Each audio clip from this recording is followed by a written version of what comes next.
비교적 쉽게 공간 임대를 참여할 수 있기 때문에 최근에 많이 뜨고 있습니다. 월세 남는 돈 자체도 2배에서 2.5배지만 우리가 들어간 돈을 또 생각하면은 투자금 대비한 수익률은 2배가 아니라 거의 뭐 10배 이상 될 것 같아요. 안녕하십니까?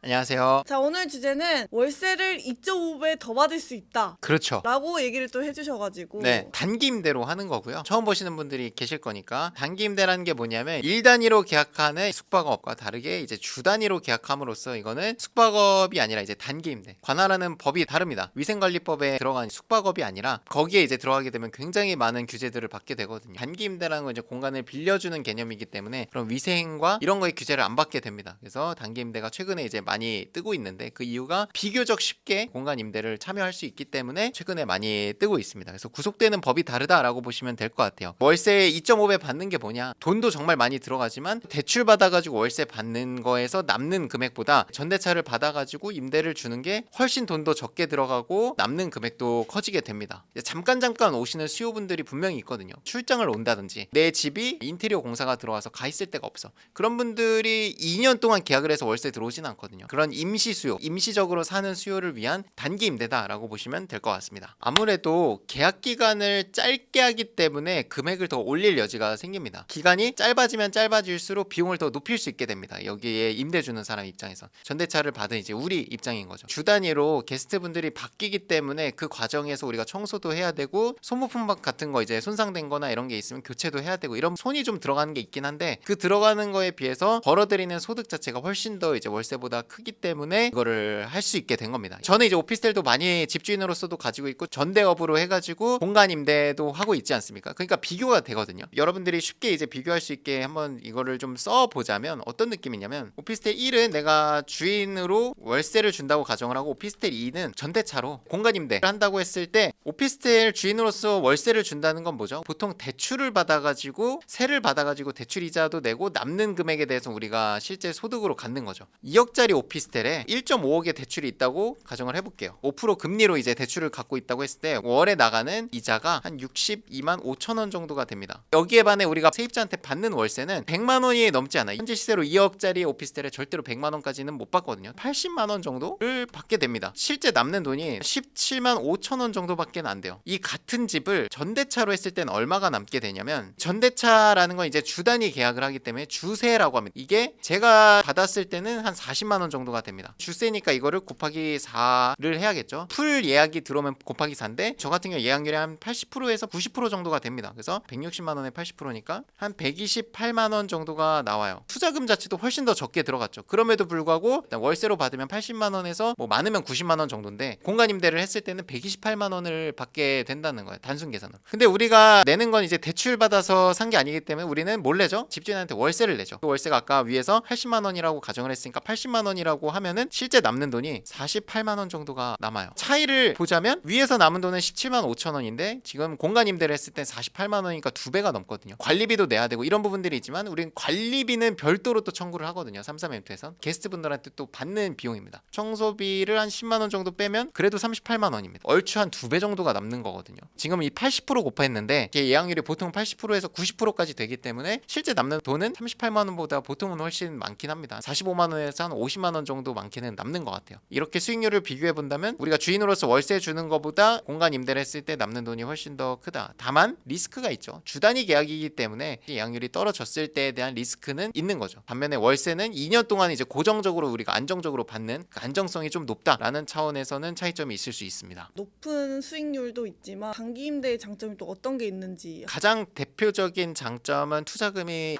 보증금은 사실 투자금이라기보다 맡겨진 돈이죠. 보증금과 세팅비만 투입되고 나면은 바로 우리가 참여를 할 수 있다라는 게 이제 장점이고요. 또 하나는 투자금이 적게 들어갔기 때문에 또 리스크가 낮을 것 같습니다. 예를 들면 뭐 부동산 투자를 잘못해서 손실을 봤다 하면 기본 1,000만 원, 2,000만 원 이상은 무조건 손해를 보잖아요. 그거에 반해 여기는 들어간 돈이 적기 때문에 투자 손실 리스크도 좀 적다라는 게 이제 장점일 것 같고요. 그리고 내가 부동산을 취득해서 임대를 주는 게 아니기 때문에 부동산 개수, 주택 수를 늘리지 않아도 된다라는 장점이 있죠. 단기 임대를 하더라도 다음 부동산을 투자하거나 실제 취득할 때는 영향 주는 게 전혀 없다. 내가 무주택을 유지하고 싶으면 단기 임대를 통해서 무주택을 유지하면서도 공간 임대를 할 수 있다라는 게 또 장점이죠. 취득세, 양도세, 청약 이런 거에서 공간 임대를 하는 이 물건 때문에 영향을 주는 요소가 없다. 투자금 자체는 굉장히 적게 들어가는 반면에 월세 수익률보다도 훨씬 더 높은 2배에서 2.5배 정도 되는 월세 수익률을 할 수 있기 때문에 굉장히 좋습니다. 근데 이게 월세 남는 돈 자체도 2배에서 2.5배지만 우리가 들어간 돈을 또 생각하면은 투자금 대비한 수익률은 2배가 아니라 거의 뭐 10배 이상 될 것 같아요. 내가 취득세도 안 내고 했으니까 유의미한 월 현금 흐름을 만들 수가 있다. 예약률에 대해서 이제 많은 분들이 또 걱정하시지만 우리가 충분히 해결할 만한 여지가 있다. 3, 4멘트만 우리가 매물을 올릴 수도 있지만 예약이 잘 안 된다라고 하면 또 외부에서 손님을 찾아가지고 예약을 단기 임대가 가능한 3, 4멘트로 끌어와서 여기서 계약을 하면은 또 합법으로 이제 우리가 끌어올 수 있기 때문에 그런 노력들을 추가로 한다면 60%였던 예약률을 한 80%, 90%까지 올릴 수도 있겠다 생각이 듭니다. 어떤 분들이 단기 임대를 하면 좋을지 네. 그런 것도 있을까요? 이거는 사실 들어가는 돈이나 이런 게 너무 적기 때문에 마음 같아서는 누구나 할 수 있을 것 같아요. 그런 분들이 하면 좋겠네요. 큰 돈이 들어가는 부동산 투자가 두려우신 분들이 첫 시작을 이걸로 해서 좀 더 부동산에 대해서 확신을 가져보면 좋을 것 같습니다. 큰 투자금이 들어가는 부동산 투자가 망설여지는 분들이 가볍게 시작을 할 수도 있겠다 생각이 듭니다. 부동산 초보 분들이 대상이 되겠죠. 부동산에 대해서 전혀 사실 알지 못하는 뭐 대학생분들, 그러니까 아르바이트 하는 것보다는 사실 이 단기 임대를 하는 게 훨씬 더 들어가는 시간 대비해서 벌어들이는 소득이 훨씬 더 크거든요. 단기 임대를 하면서 간접적으로 부동산에 대한 또 지식도 같이 얻을 수 있으면서 투입되는 시간 대비해서 얻는 소득도 크기 때문에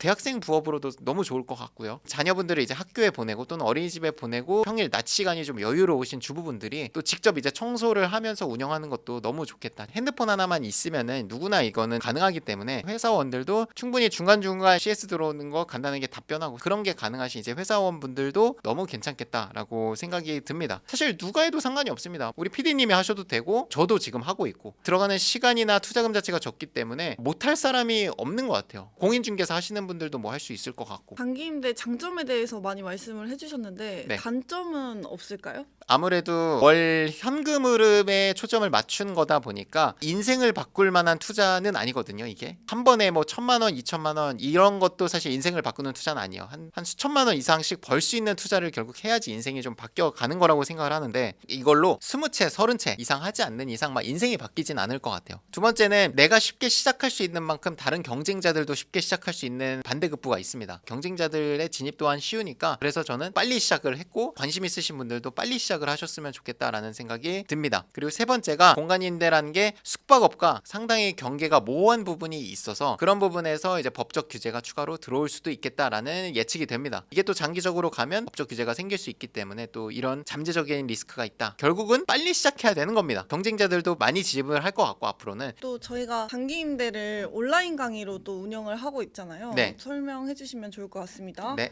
공간임대를 어떻게 시작을 하고 어떻게 매물을 알아보고 수익률 분석하는 거 이런 많은 팁들이 이제 녹아져 있고요. 기본적인 커리큘럼은 이제 들어오셔가지고 한번 확인을 해주시면 좋을 것 같고 저희가 또 좋은 게 계속적으로 강의를 업데이트할 예정입니다. 여러분들이 궁금하신 것들 쭉 모아가지고 자주 묻는 질문으로 해서 답변 드리는 영상을 추가적으로 제작을 할 예정이고요. 다른 강의와 차별성이 있는 점이라고 하면은 여기 나오는 대로 수강 혜택이라고 해서 월 1회 제가 이제 갖고 있는 매물에 임장하는 시간을 가질 겁니다. 티타임도 가지면서 제 매물도 보고 궁금하신 것들 저를 만나서 얘기 나누는 시간을 별도로 가질 거고요. 두 번째 이제 오픈 이벤트인데 이제 50인 한정해서 PDF 파일로 드리는 게 아니라 실물 교재를 우체국 택배로 보내드릴 예정입니다. 인당 1회 이메일 코칭권이 있으니까 또 궁금하신 거나 이 매물이 좋은지 이런 의견들 정리해서 좀 드릴 수 있을 것 같습니다. 수익 인증이라든지 인터뷰 촬영에 협조를 해주신다면 촬영을 할 거니까 식사하면서 이제 또 많은 얘기들을 하겠죠. 33M2 공간 임대를 위한 임대차 계약서, 전대차 동의서, 물품 리스트 서식, 수익률 분석표까지 제공을 해드리니까 요 많은 혜택들 다 받아가시면 좋겠습니다. 정규 강의는 부담스럽다, 단기 임대 찍먹만 해보고 싶다라고 생각하시는 분들을 위해서 또 수빈님이 단기 특강도 준비를 해주셨잖아요. 맞아요. 단기 특강 같은 경우에 뭐 따로 피드백 이런 시간은 없지만 특강으로도 충분히 커버가 될 수 있게 공인중개사 수빈님께서 정말 알찬 커리큘럼으로 준비를 해주셨습니다. 강의 일정은 12월 7일 저희 리치스쿨 학원에서 5시부터 8시까지 준비가 돼 있고요. 지방에 계신 분들을 위해서 또는 해외에 계신 분들을 위해서 온라인 수강도 열어놨으니까 고정 댓글 타고 들어오시면은 온라인으로도 수강이 가능합니다. 금액적으로도 차이가 있다 보니까 남 가볍게 듣고 내가 스스로 해보겠다라고 하시는 분들은 원데이 클래스를 신청해서 들어주시면 그 전반적인 내용도 들을 수 있으니까